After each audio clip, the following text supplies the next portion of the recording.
What we think as vendor A might have vendor B, C, and D behind them who's feeding into vendor A, and we work with vendor A. Never treat any vendor vulnerability or API vulnerability like a tech issue or a cybersecurity issue. Please treat that as a business issue. Make sure there is co-sponsorship. Leaders have to be able to calculate the business impact in terms of customer satisfaction. If we connect the cybersecurity to whatever is meaningful for your business, in most cases it is dollars, then the conversation is a lot more powerful than just tackling it like a vendor issue or an API issue.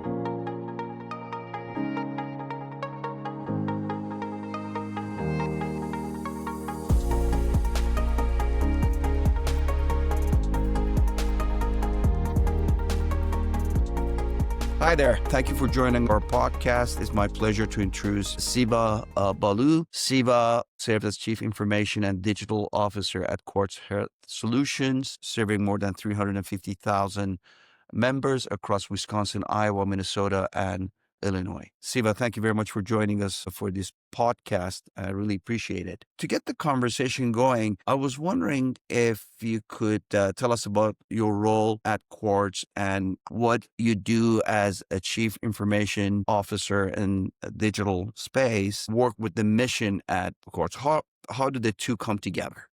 That's a great question.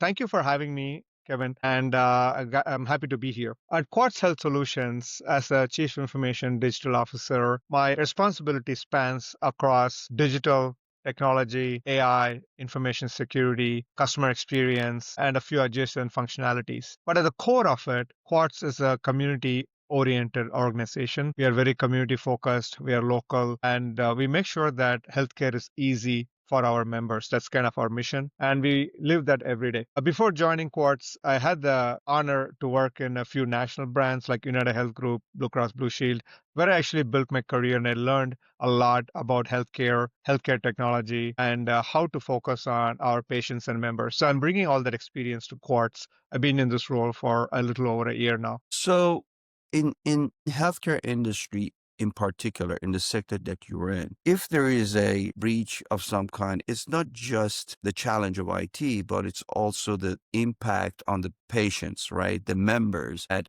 could have their information compromised, exposed, and all of that. How do you solve the challenges of fast-moving technology, AI, and being more of a traditional IT and protecting the member information versus wanting to do more with the new technology and pushing the envelope per se to get the best in place? How do you balance those two in an environment that we have today, particularly with AI kicking in like that? Yeah, it's a very great and I would say a deep and powerful question. I'll put it in a few angles. First is no matter what the technology is, whether it is core functions, cybersecurity, AI, it's never about the technology. It's always about the member or the patient. I'm going to be using member and patient interchangeably in this conversation, but it's always about the customer who we are serving and why we are serving it. Anytime leaders like me try to bring technology first approach, while it is needed to be technology first in solving problems, creating customer experience, things like that, we never should take the eye off of the customer. As you mentioned, not only the tech and the cyberspace is getting complex in the last 2 to 3 years with the introduction of ChatGPT, large language models, Gen AI, the technology is moving so fast. Recently, I was reading an article that even the Murphy's Law is getting bent a little bit, meaning they're moving faster than that in the AI space.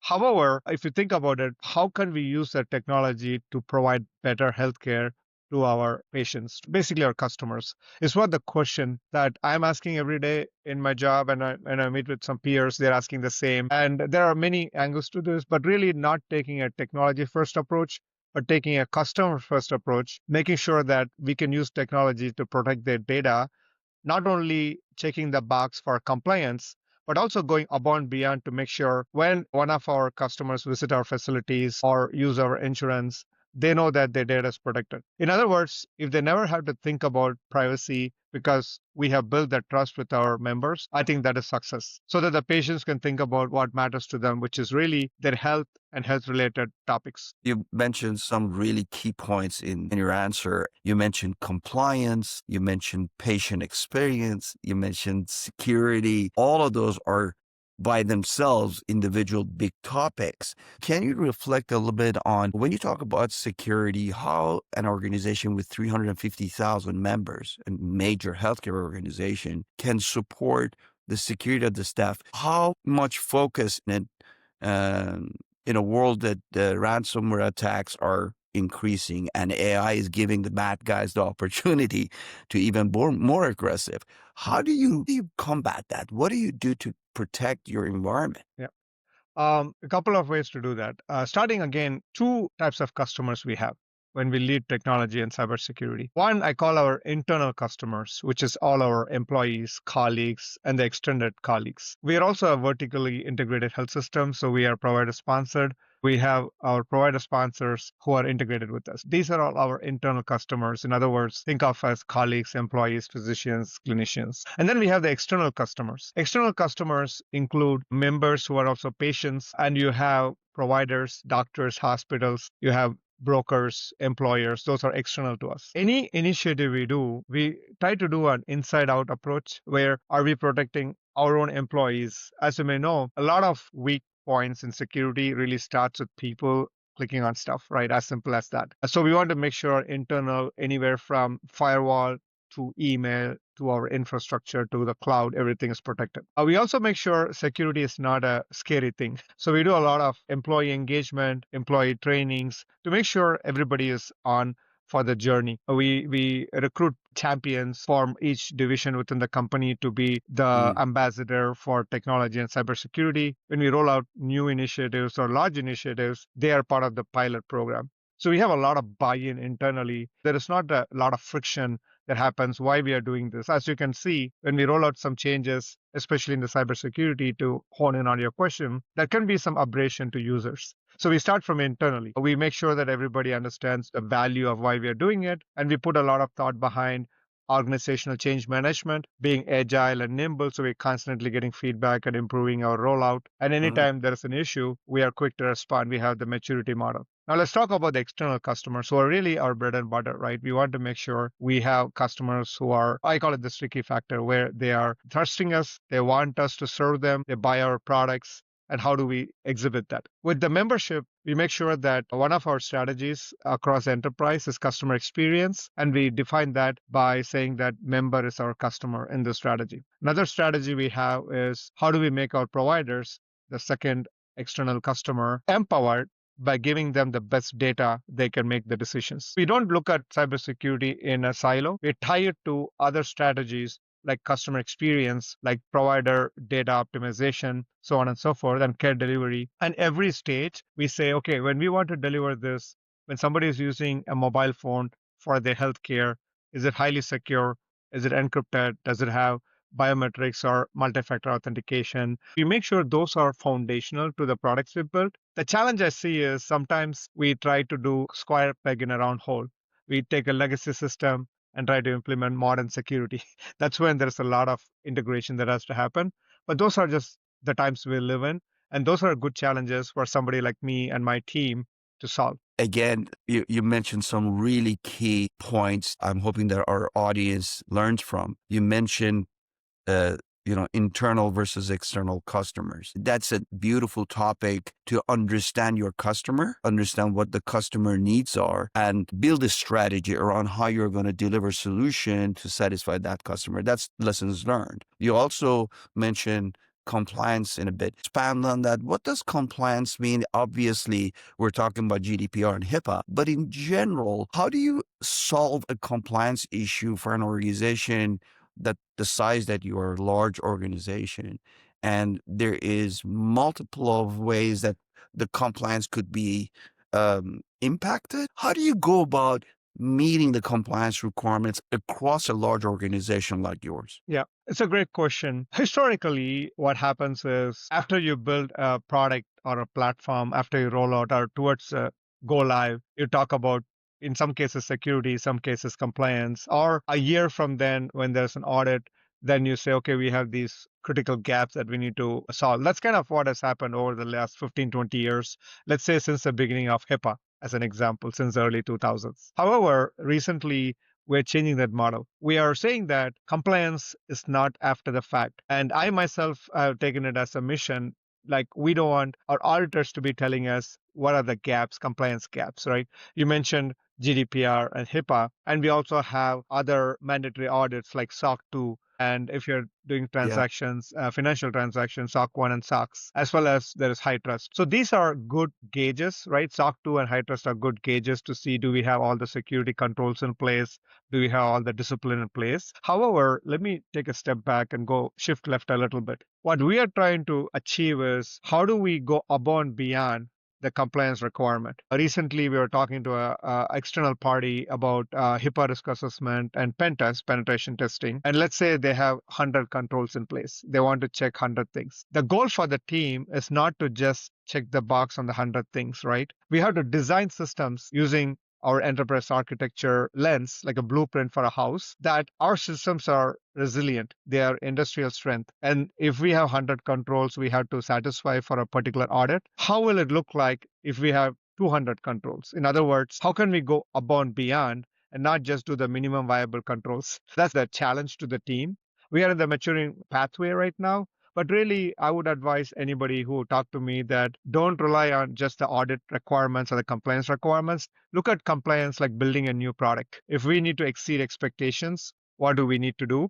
And there are nowadays, when we use public cloud providers like Azure or other partners, they actually exceed SOC 2 requirements as an example, right? So how do businesses exceed this in a similar model? That's the mission I am on, where yes, there is compliance and compliance requirements, and how do we exceed them? What does that mean for supply chain and the risks with the supply chain, particularly because you're connected to so many providers? Correct. Correct. Whether it's the insurance companies or the clinics or the hospitals and so on, that exposes a lot of risk into the environment. What are your thoughts on that? Correct. Correct. I'll compare and contrast. 15, 20 years ago in healthcare or many big domains, there was one big vendor, like IBM would be an example, or in those days we have EDS or Oracle. So you had everything by IBM in this particular example, right? Your data center, your mainframe, your operating system, your database, your client server, everything is IBM I stack. remember those days. It feels like 100 years ago, but not that long ago, right? In the last 10 years, the whole conversation has changed. We live in a platform ecosystem. We have many connected platforms. We have many vendors, small, big, and large. Sometimes niche vendors or boutique vendors provide certain things that we want for a particular business reason. Sometimes large vendors provide the whole suite of technologies and tools. How do we attack this challenge where we have too many vendors in the ecosystem? And I would say many companies, talking to a lot of my peers, the third party vendor risk is probably number one or two in almost every company I talk about. And like you said, supply chain is the biggest risk. And every week in the headlines, we see either a security incident or outage, right? Couple of weeks ago, we had a large AWS outage. Today, there was a Cloudflare outage. So there is the supply chain risk we have. Not all of it is a cybersecurity risk. However, there is a risk. The mitigation is going to be a little bit painful, meaning it's going to be very challenging because there is this constant push and pull between the business agility where we want to deliver speed to market. Our customers need something, whether it is members, providers, or internal customers. They want to turn on a feature. They want to implement a product or a platform. And then the other push of this is, are all our vendors in compliant with our standards? Earlier, I gave an example. How do we exceed compliance standards? I would expect my vendors to even exceed that. If I'm asking for 100, I want them to give me 200. And that's going to be the biggest challenge for chief information security officers, for me. And I also don't look at it as an IT or a security issue. It's really the business problem. When I talk to the CEOs of our partners, and a couple of things on this. One is every leader should identify who are their top 10 or 25 strategic partners. It could be by spend, by business impact, by the footprint they have, whatever your measure of criteria is. Identifying the strategic partners, when I took this role, I did that, and meeting with their leadership, whether it's a CEO or chief product officer or whoever, and sharing your roadmap, sharing your vision, sharing your security posture is important. Many cases, like 6 out of 10, they probably have equal or better security that you have not enabled. So there is a partnership synergy there. When there are situations when there is gap, then you work together to close the gap. When there are situations where there's ongoing failure to meet the standards, then you got to look at other partners because that may not be the right partner for you. So those are few lenses I use, and I Mm. recommend that to others. Yet another wonderful answer to a question, which leads me to another question. One of the biggest challenges in the industry is cloud integration and the ability to know if the APIs out there don't have any vulnerabilities and therefore susceptible to hackers finding a way to get in. And sometimes it's not even visible to you and others, not just you, to any organization. So how do you go about fixing those issues when it's not clearly stated anywhere? It could be 3 services down in the cloud because, as they say, it's an ecosystem that everybody connects to everybody to get a service done. And a service could use 3 other services before it gets to you, Correct. right? Correct. So down the line, if somebody has an API vulnerability, it could actually cause a big issue down the line for everybody. How would you address something like that? Yeah. Yep. You're highlighting probably the most complex and the number one systematic vulnerability we have, right? What we think as vendor A might have vendor B, C, and D behind them who's feeding into vendor A, and we work with vendor A. In many cases, practically speaking, Kevin, we cannot control the world. We can only control what is our footprint. In this particular example, I'm super optimistic that AI and technology can help us. And here's how I think it is. Just speaking about technology, we work with a partner called Palo Alto Networks. They provide firewall and other services, very popular. And I worked with them in the past. Their CEO is moving from predictive AI to precision AI. Basically, instead of predicting what are the attacks that's happening, in my previous role, we used to get, let's say, 8,000 alerts a day. They used to predict only you need to focus on these 200 alerts and monitor them, take action because 80,000 is a lot of security alerts. So they were doing that. Now what they're saying is we're going to precision AI. This is just one of many examples where they can say out of the 80,000 alerts, these 5 are bad, meaning block those right away. So we can use technology and AI and the integrated system to block those IPs compared to in the old days, a human has to be involved. You had to do the analysis. You had to turn off the firewall. I am optimistic that we can move into this precision model from predictive. But the core is the painful part is the transition. Because right now, I believe we are in the transition phase where we are trying to go from a lot of integrated systems to this one ecosystem, right? Some things practically we can do today. One is have very robust processes, procedures. And I say this in the most optimistic way and most positive way. Anytime there is a human intervention, there is a chance for a failure because people are trying to do some kind of assessment. The human knowledge should be used for setting up the rules and giving the guidance and pushing things and not to do the mechanics. So remove the human from any type of change request or remediation. Now, today it is not possible. So anybody is hearing this, they might get worried if I'm saying AI will do the job. But I want to be clear. Humans are required to create the rules, create the policies, manage the platforms, not to do the hands-on thing. That's can be automated. If you see a bad threat, from an API, like your example, you can automatically shut it out. We also have automated a lot of things to auto restart, to auto connect, auto disconnect. These are things we can do today. However, when we are thinking about what can be done 12 months, 24 months from now, we have to think like the Palo Alto example, where can we go to more precision? The other thing which I keep coming up is never treat any vendor vulnerability or API vulnerability like a tech issue or a cybersecurity issue. Please treat that as a business issue and make sure that anybody in a CTO, CIO kind of a role bring their business partners in the journey. Make sure there is co-sponsorship. The board is aware of what are the implementation that happens. The CEO is front and center and educated, depending on the background, right? If the CEO is from finance or sales or whatever it may be, or technology, he or she understands what's happening. The transparency is very important.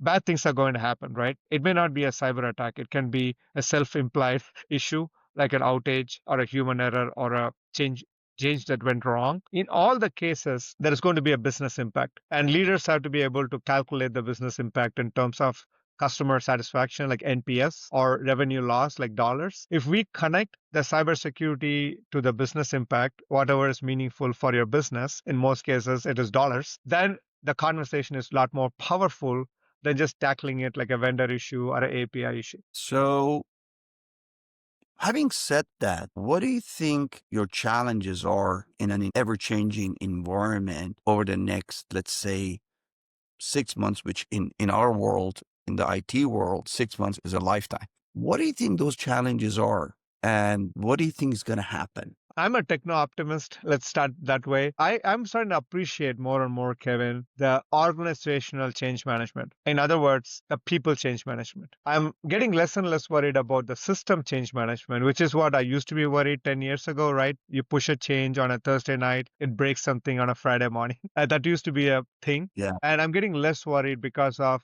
connecting to your previous topic. We have multi cloud, we have high availability. The basic architecture of applications, products, and vendors is getting much resilient. And we are seeing that in the outcomes, right? The people side of it is what I think a lot about. What I mean by that is in the next 6 months, let's say we are moving certain AI prototypes from pilot mode to production, or we are going to start a new pilot.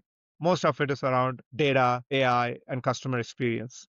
We want to make sure that not only all the people involved in the project or initiative is aware, we want to make sure the entire enterprise is aware that we're going to push these changes. If we need to do any kind of uh, you know training, orientation, we take a lot of time to do that. If you think future 6 months, 2 years, 5 years, it is inevitable that there is a lot of investment going into commoditizing AI, right? Like we can almost get any kind of large language or small language model through an API, and we can protect our data like we're doing today, let's say in Azure Copilot environment. If that is going to expand exponentially, what we cannot let happen is let our business processes follow the legacy or the old way of doing it. So in our at our work, we call it the old way, new way. And I saw this 20 years ago when we went from mainframes to client server. We almost built the same system as mainframe on a client server environment when we made no business process changes. Now, what we are trying to do is when we roll out AI and automation, we want to make sure there is business process optimization. And the OCM or the people change management or change management is part of that. If we don't change our business processes, then it's an investment that is lost. So we're going to balance that and saying that let's bring everybody in the journey. Let's make sure we invest in the people change management. Number two, the technology is not the center of it. The internal and external customers are at the center of our change. And number three, can we optimize our business process while we are investing in technology and data and AI? So if we can have some kind of guiding principles and tenets, I think the success rate is going to be exponential. You know, you framed it so well because you and I have both have been around for such a long time. You went from the mainframe to client server to ecosystem with AI. And I remember all those days, even from the time that I was in college and we used to have those cards that we put into a machine to read it into an IBM mainframe, all the way to today that we're talking about, hey, how do we create this ecosystem with different components doing all the work with AI? So it's very well framed. And I think one of the challenges that maybe you want to elaborate on is in the terms of adapting technologies where the risks are higher. So how do you control that rollout of that technology so the impact is less, well, I should say, reduce the risks to the environment as you're rolling it out? And how do you measure the success of that particular initiative at the end? What are the KPIs that you use to say, this was done right and this is going to be successful? Yet another powerful question, Kevin. You make me think quite a bit about there's a saying that goes something like go slow to go faster.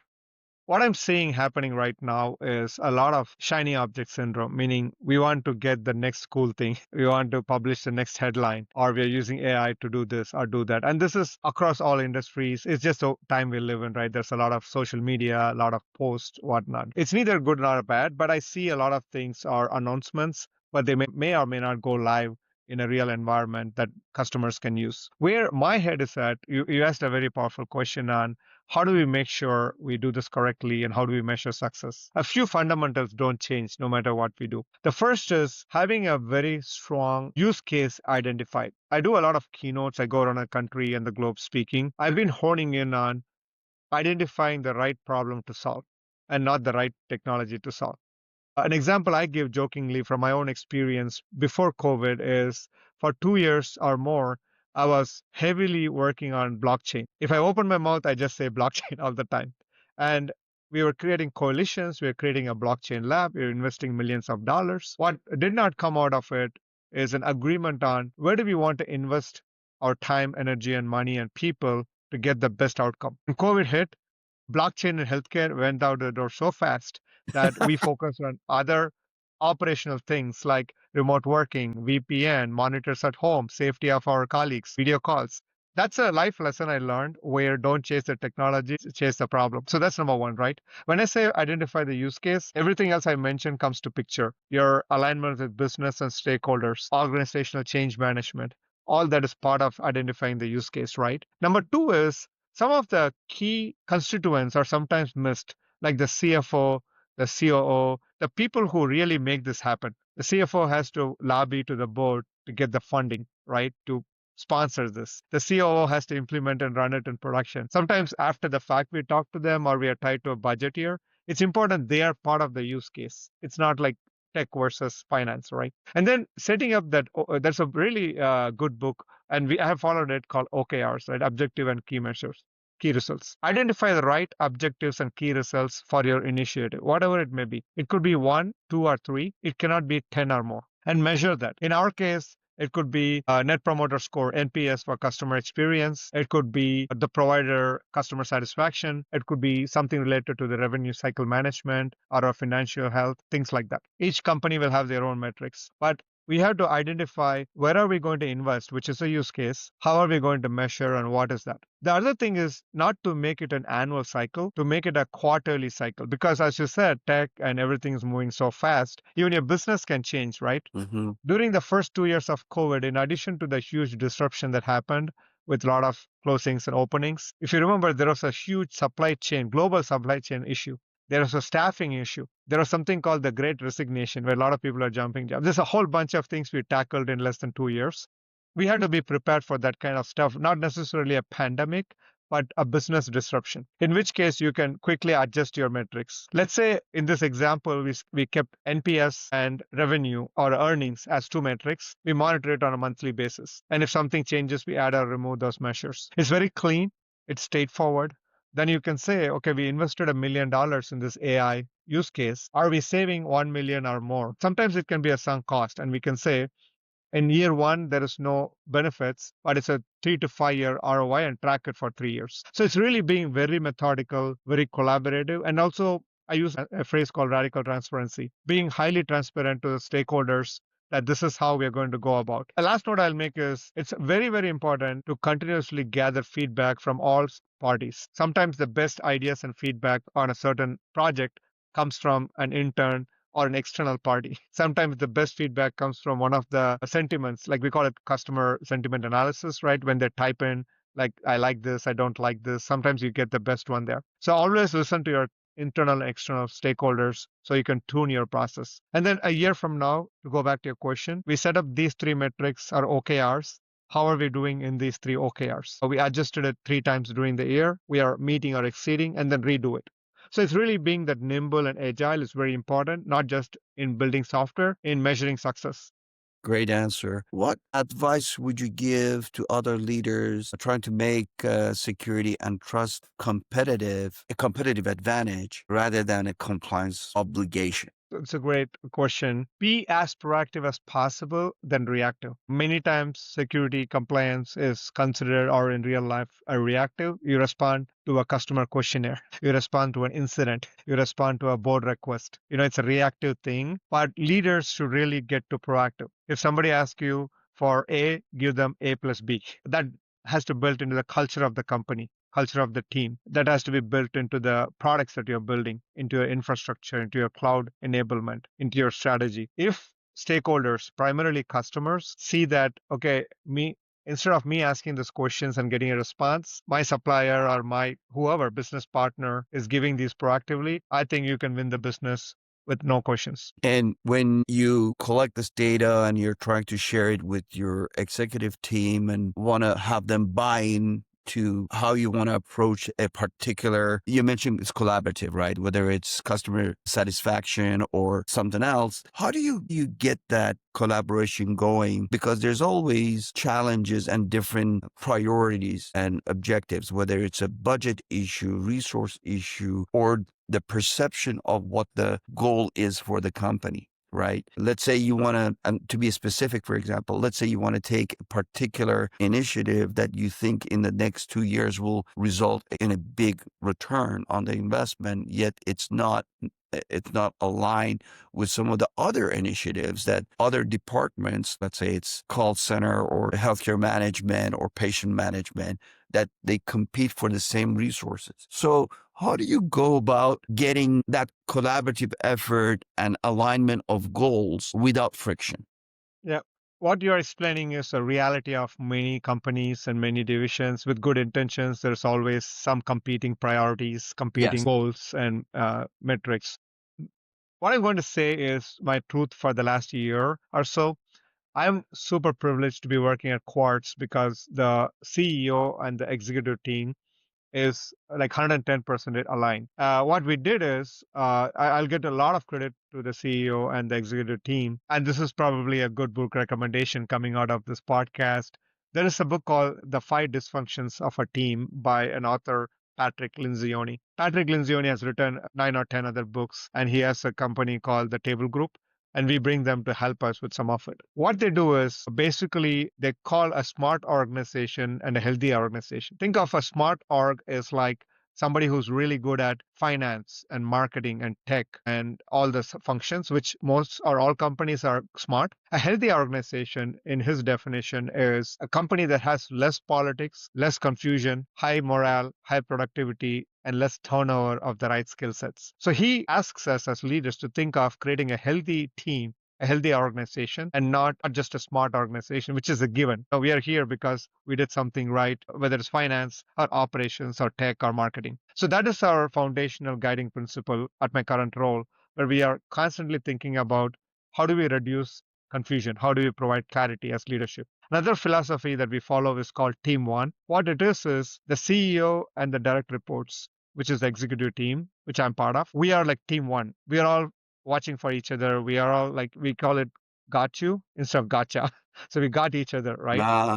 We spend tremendous amount of time together on every topic. In my past jobs, when I had to present like a technology strategy, there may be three executives, the operations officer, the financial officer, but not all of them.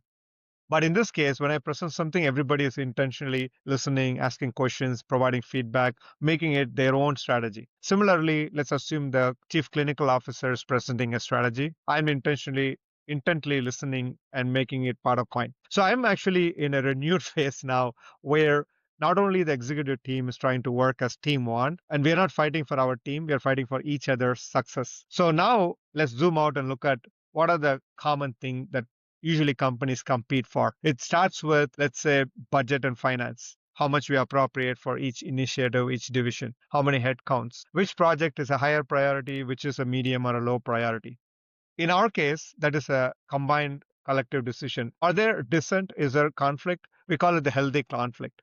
We debate topics, but we talk in front of each other.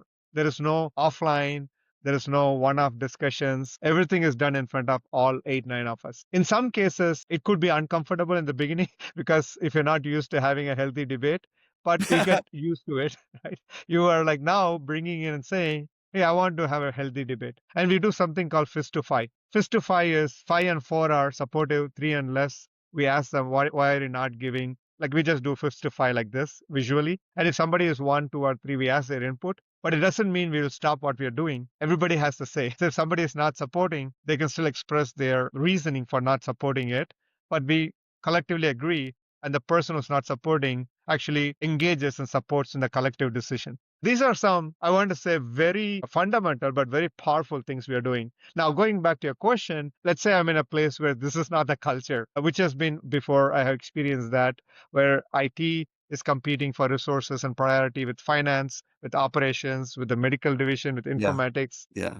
I always fall back and say every time what has helped me is having those relationships and partnerships and trust. And how do you build trust? By being overly transparent, committing to something that you will deliver, and being consistent on your communication and commitments. I have been like in some companies I worked very many years. Every time I had a conflict is because I didn't have a trust or relationship with that leader. Every time I was able to solve bigger problems is because there is a level of trust. So there's some hard work needed by leaders to give up their ego. We don't need to have the last word, but step back and think at, is this right for the company? Is this right for the customer? Is this the right thing to do? It's very easier said than done, but having gone through many evolutions myself, I would say that if every leader, no matter what your right to a title or role, step back and say what we are discussing and what the outcome is, this good for our customers and for our company, I think collectively the leadership can go a long way. Well, we've reached the end of the time for our podcast.